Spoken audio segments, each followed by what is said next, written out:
คือลูกเคยบ้ายามต้องได้นอนอยู่เฮือนนี่บ่แม่นนอนก่อนพ่อเฒ่าหรือรุ่นพ่อเฒ่าแบบคือทางนอนคนละบอนย่านว่าลูกเคยนอนก่อนพ่อเฒ่าแล้วผิดขีดบ่ผิดบ่แบบว่าเมียนอนกับเมียก็บ่ได้ติบ่ได้แม่นบ่นอนอยู่เฮือนบ่ได้อีกแม่นบ่นอนใกล้กันซื่อๆนั่นได้ได้อยู่บ่ได้เป็นเมียเฮาแหละแต่ว่านอนนำกันบ่ได้บ่ได้อยู่เพิ่นพอเฒ่าเด้บ่ได้เด้เป็นเมียก็บ่ได้ได้ฟังเอาได้เนี่ยคือกัน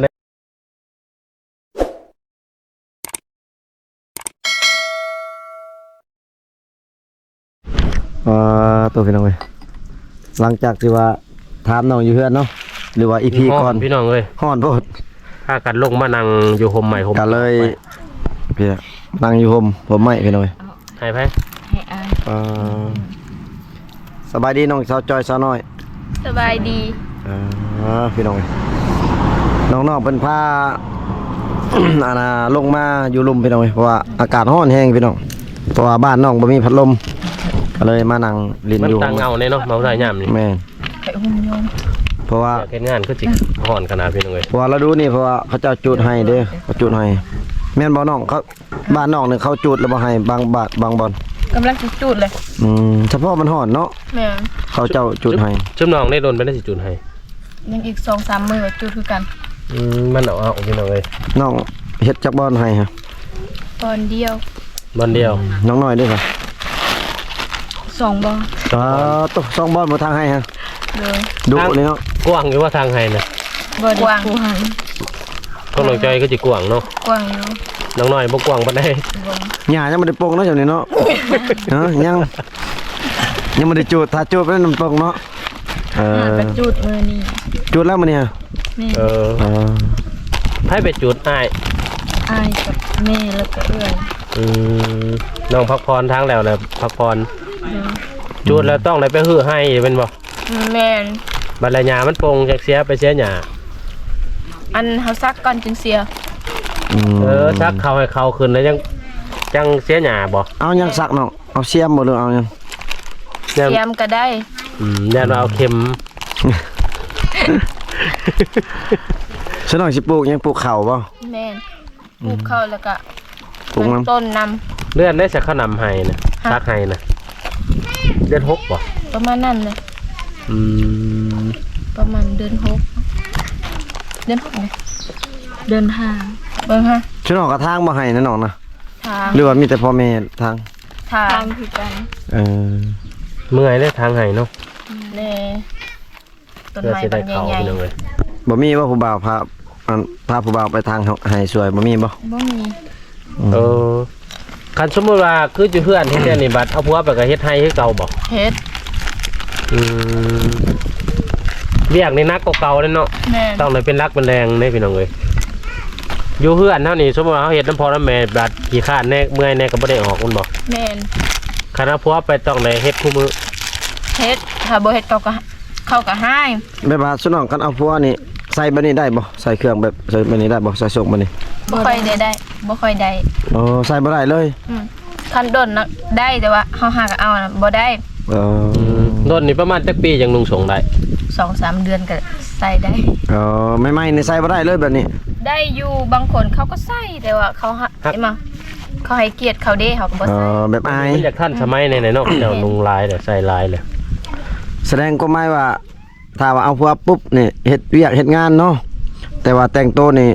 แบบอยากบ่มีแล้วเนาะแม่นเสื้อแบบนี้ได้นุ่งบ่ค่อยได้นุ่งตากไว้ให้ลูกให้พี่น้องบ่เรือนได้เฮาก็เอามื้อเอาไว้แล้วเนาะเอาไว้สิทานุ่งตอนได้ซะตอนกลางคืนนุ่งให้ผัวเบิ่งตอนนอนแล้วก็ใส่ให้ผัวเบิ่งโดยแต่ว่าใส่ไปลิ้นนี่บ่ได้แบบลักษณะบ่มีเวลาไปดินซะเนาะแม่นส่วนหลายหลังจากออกให้ออกสวนก็กลับมาเฮ็ดอยู่เฮ็ดกินแม่นบ่แม่นแสดงว่าใส่ส่งขาดๆแบบนี้บ่ได้แล้วพี่น้องหรือว่าโซๆในนึงนี่บ่ได้เขาห่วงบ่เลยว่าในหรือว่าตั้งเฮาให้เกียรติญาบ่แม่นเขาบ่ได้เว้าแต่ว่าเฮาให้เกียรติเขาเด้เขาบ่ใส่ลักษณะเอาผัวไปต้องคิดเลยเนาะว่านุ่งแบบนี้บ่ได้นุ่งแบบนั้นบ่ได้เนาะแม่น พี่น้องเอ้ยถือว่านุ่งได้ตอนเป็นสาวคันแบบผัวบ่อยู่นี่รักนุ่งก็ได้บ่ ได้ อืม ถ้าเฮาไปเฮือนพ่อแม่นุ่งได้แบบนี้นะกับทรงนี่ คันเอามาเฮือนเก่าเฮาเฮือนพ่อเฮือนแม่ แม่น ไอ้ ไป อยากถามว่า คือคันชิน้องเอาผัวไปนี่ได้ลูกได้ผัวนี่ ระหว่างผัวกับเมียนี่ผู้ใดถูกกว่ากันเฮ็ดเวียก เมีย เมียเฮ็ดถูก แม่น เมียนี่ต้องเฮ็ดหยังหลัก เฮ็ดทุกอย่างเลย ๆนึ่งข้าวเป่าไฟ อืม ทางให้ทุกอย่างเลยแมันบ่ แม่น มา แต่ ตอนแรกก็ยังมาเฮ็ดอยู่เฮ็ดกินคือเก่าเอาลูก แม่นเด็ก เอาลูก ก็ไก่ก็เป็ดถ้าแม่ย่าดีเขาไปเฮ็ดช่วย ตั้มเข่านี่เด้ลูกไผ่แล้วแม่นบ่ แม่นแต่ว่าบ่ค่อยได้ตำเขานะมีอันนั้น หงสี สี เออแต่ว่าสีเสาสีแรงเนาะ แต่ว่า คือผัวนี่สลายมันบ่เฮ็ดอยู่แต่ว่าเฮ็ดเบา แม่น ๆอืม มันละไป บอกกันแบบ น้องน้อย แต่วันนี้เขาบ่น้อยใจบ่ตามว่าคิดว่าน้อง แบบ คิด ใด ว่า น่าได้ก็ แบบว่าคือชมน้องเอาไปแล้วพัวบ่ซอยเวียกน้อยมุกน้อยใจอยู่แต่ว่าคิดแบบ ก็น้อยใจอยู่ แต่ว่าบ่มีสิทธิ์เว้า ตอนเขาอยากได้เฮาเขาก็บอกว่าสิเฮ็ดทุกอย่าง เฮ็ดทุกอย่างอะ โอ้ต้องได้เว้าก่อนๆบ่ แม่น บัดได้กันแล้วบ่เฮ็ดเนาะ แม่นขี้ข้านตื่นสวยก็ว่า เฮ็ดแต่แนวเฮ็ดก็ว่ามันเนาะ โอ้ลักษณะแบบตอนเป็นเช้าเป็นบ่าวร่มกันแล้วต้องได้ถามว่าจะสิซอยเวียกข่อยบ่ฉันจังซี่บ่ แม่นนั่นแหละ อืม พี่น้องเอ้ยแสดงว่าตอนเป็นบ่าวเป็นสาวเขาเจ้าก็ร่วมกันก่อนสิแต่งงานกันว่าสิซะ น้องน้อยคันว่าได้ผัวได้หยังนี่สิไปอยู่นำผัวบ่หรือว่าให้ผัวมาอยู่นำ ไปอยู่น้ำผัว ไปอยู่นำผัว มันเห็นแต่เอง อืม ส่วนรายเหตุชุมน้องนี่มีแต่ไปอยู่น้ำผัวเพิ่นเนาะ แม่น โอ้พี่น้องผู้หญิงเลยต้องออกเพื่อนคือเฮาว่านั่นแหละ แต่ว่าอยากมาอยู่เอาผัวมาอยู่เฮือนก็ได้บ่หรือว่าอะไรผิด บ่ผิดได้อยู่ไปสู้เด้ อยู่สู่แต่ว่าส่วนน้อยเนาะ อืม น้องเอ้ย ส่วนน้อยส่วนหลายมันไปอยู่นำผัวเบิด แม่น อืม ไกลสำใดก็ต้องไป อืม คันไปบ้านใกล้ๆนี่ล้นบ่ได้นอกจากได้มายามบ้านเทื่อนึงบ่ แม่น 2-3 เดือนเทื่อนึง แบบประเภทข้าวน้ำนี่ได้ชุมน้องก็ได้ส่งแม่ส่งพ่อบ่เอาข้าวเอาน้ำมานะลักษณะ เขาน้ำซับปลาเขา ทำปลาอาหารการกินนะแต่มาส่งทางแม่ทางหยังอยู่บ่ ถ้ามี คือแบบ เฮาก็ เอา ไป เพื่อนไปนะ แม่นถ้ามีก็เอาให้ อืม อืม คือเฮ็ดฉนองนี่คือเคยนี่อยากมายามพ่อเฒ่าแม่เฒ่านี่ต้อง เวลาเขาเฮ็ดงานเฮ็ดหยังนี่ต้องเอาเงินให้บ่ แม่น แม่นบ่ได้ยินคือว่า แบบใด ได้ว่าลูกเคยเนี่ยมายามพ่อเฒ่านี่ต้องเอาเงินให้แต่ละเทื่อแม่นบ่ ต้องมีเวียกงานถ้าบ่มีก็ไปซื่อๆก็บ่ให้ แบบมีงานนะตัวอย่างว่ามีกินงะเนาะ แม่น คันมีดองก็ต้องให้ แม่น เออ ลายบ่เขาให้ ครับ ประมาณคันผู้มีกับ2-3แสนพุ่นแหละเนาะ อ๋อบ างคนบ่มีก็50,000แสนหนึง แสดง แต่ว่าต้องได้ให้เนาะ ต้องได้ให้เลย แล้วก็ถ้าเขาเอาให้ผู้สาวยินแล้วเขาก็ต้องให้ เคยเอาให้ อืม เคยเอาเงินให้อีก อืม โอ้ ให้ผู้สาว โดย เออ เป็นฮีบเป็นคองดิ อืม โอ้พี่น้องเอ้ยถือน อน ใจ ไม่ได้หร เอ้า อกคือ ถือใจอยู่แบบนี้คักอยู่เด้ บัดอันผัดเวลาพ่อเฒ่าไปยามลูกเคยได้ซะบ่ได้ให้หยังบ่ อาหาร อาหาร ลักษณะมี ก็มี อาหารการกิน ล้วย แล้ว ก็แบบนั่นแหละ เอาไปเยี่ยมไปยามลูกเคยให้ลูกเคย แต่ว่าเงินนี่บ่มี บ่ อืม ตอนเมื่อนะเขาเอาให้เฮา เออ คือแบบเขาไปเขื่อนอ้อยน่ะ เขาเอาให้เฮา อืม เอาให้น้องนะ พ่อแม่เฮา โอ้พ่อแม่ของผัวน้องอ้อยนั่นเอาเงินให้น้องหรือว่าให้พ่อทางนี้ ให้พ่อแม่น้องเขาก็เอาให้ อืม เขาร้ายบอกเขาเอาให้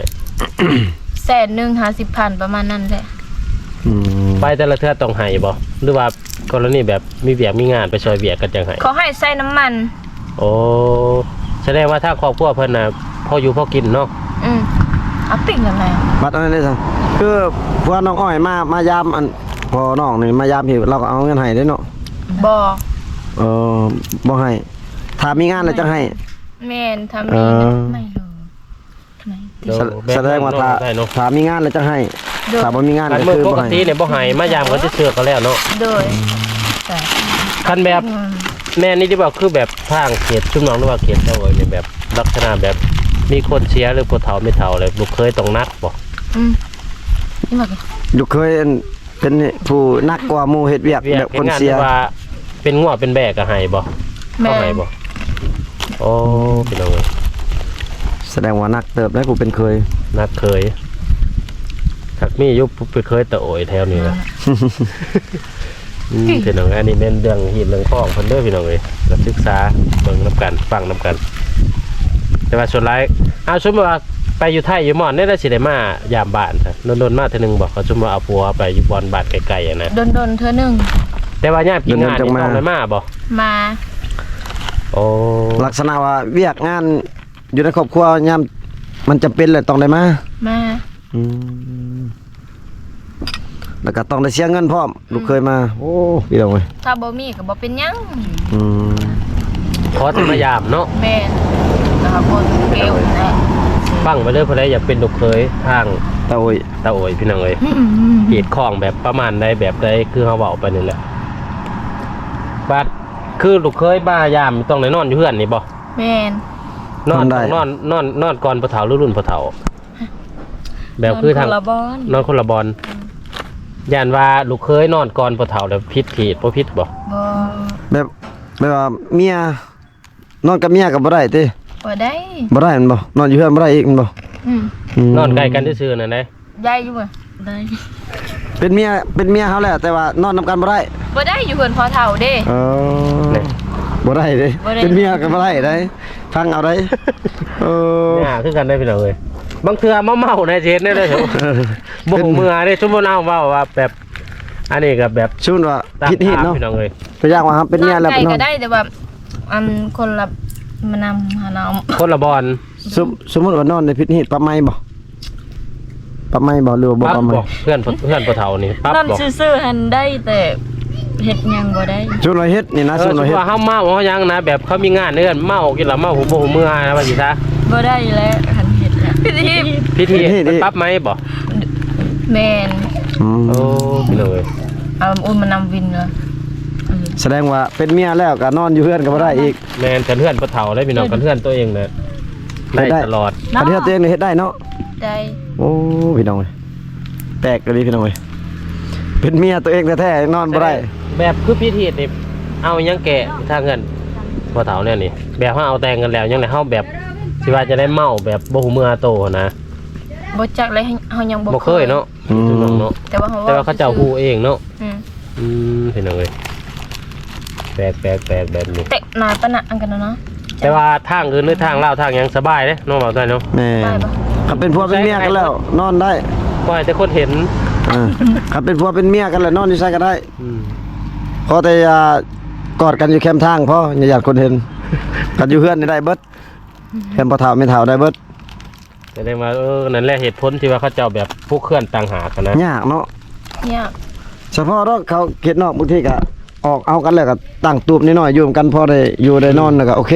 ให้ เดี๋ยวอยู่เขตนอกอะนะ เขต แบบ ชนบท ชนบทนะ แบบน้อยก็ยาเพราะแต่วิทย์ แม่ แต่พอได้อยู่ในนอนนะมันยากกันนอนเฮือนพอเฒ่าไม่เฒ่าพี่น้องเอ้ย อย่าผิดที่เฉพาะเรา โอ้ยก็ไปแค่2คืนหนึ่งก็สิเป็นหยัง ย่านว่า ห้อยบางทีมันเมาเนาะกินมาเมาห้อยมื้อหนึง2มื้อก็บ่ได้เด้อ ก็จื้อแน่ บ่ ลัก แล้ว ษณะแบบ แต่ชุดหมอกเกิดนะบ่ได้ยินที่เขาพิธีแบบนี้บ่มี บ่ เนาะ เคย แสดงว่าเขาต้องฮู้เองคืนเดียวคือคืนเดียว2คืนคือว่าเนี่ยบ่ได้ อยู่ดนก็บ่ได้ เนี่ยอยู่ประมาณอาทิตย์นึงบ่ได้บ่ ได้แต่ว่า เรื่องเฮ็ด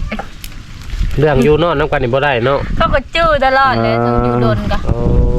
แบบยากแต่ว่าอยู่นอนนำกันนี่ซื่อ อยู่ทำแรกก็ได้พี่น้องเอ้ย แต่ว่า ไปเซาไปนอนบนพักก็ได้สบาย ๆเสาพักแบบแอร์เย็น อันคันเฮาเสาก็แต่คืนเขาอยู่ดนเขาเอาแต่150,000 ๆบ่ฮู้แล้ว จังหวะและบ่จักคือกัน บ่เคย อันนี้เป็นหีเป็นข้องเด้อพี่น้องเอ้ยถามข่าวเพราะว่ากินขนมมันยังแล้วก็นั่งร่มกันหนุ่งนอก ตามมีตามข้องเนาะบ่ฮู้ก็ ถือว่าเป็นเคยนี่ก็ต้องนักพี่น้องแล้วก็ต้องแบบมีสติตลอด ต้อง เนาะ อด ต้องอดต้องทนว่าสิซะครับคือแบบว่าแต่งงานแล้วประมาณคล่ำ7 มื้อ3 มื้อแล้วคือเพิ่นว่าพี่น้องเอ้ย